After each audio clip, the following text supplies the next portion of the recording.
David, this is your first ISTEK conference. It is. And my first ISTEK conference as well. And for the benefit of those people who won't have a chance to come to your session, what was your session about?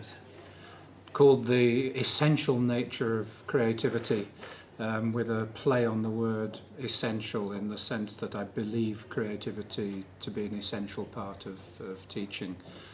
Of all teaching, but of language teaching, since that's what we're talking about. And then what is essential in order to achieve that creativity.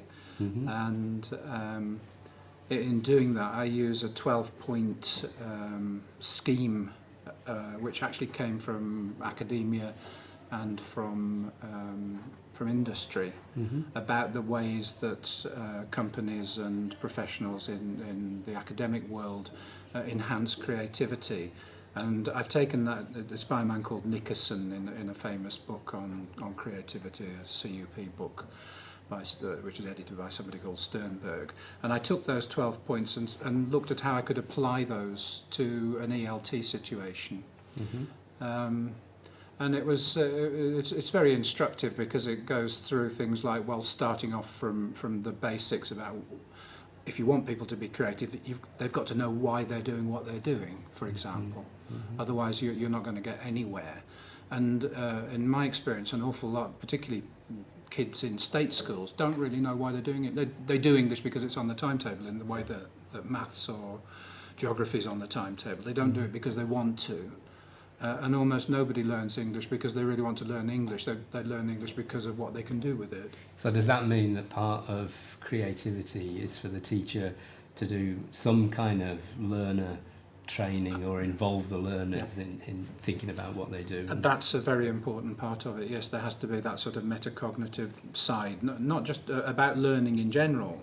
And there's a sense in which learner training's got neglected, because there was that wonderful book by Barbara Sinclair and Gail Ellis 20 years ago, but I mean, I guess that's OP now. But you notice in the bottom corner of most course books, and the course books that I write as well, often have a box that says study skills or something like that. But I tend to have the feeling that an awful lot of teachers feel they've got to plough through the main content of the book, and that kind of is something that they leave and doesn't get dealt with, which is a little bit worrying.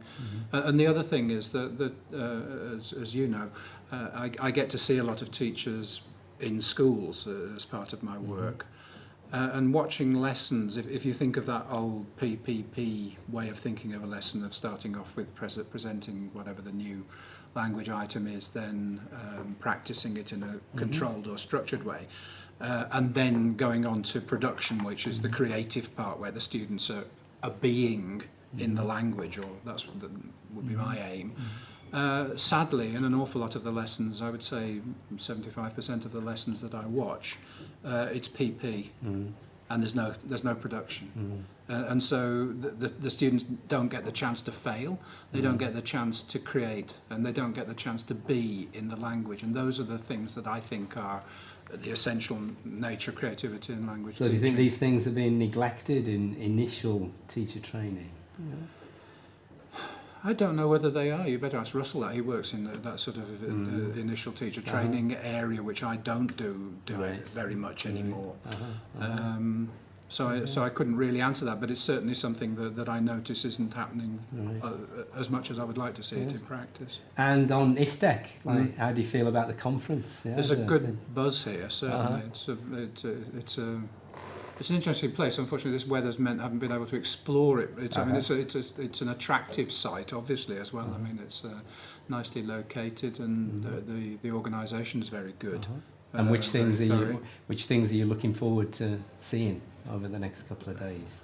Well, I look forward to seeing some of the certainly seeing Jack Richards again. I haven't seen him for a while, and also Rob Belitho, who's been a colleague of mine at Nile for many years.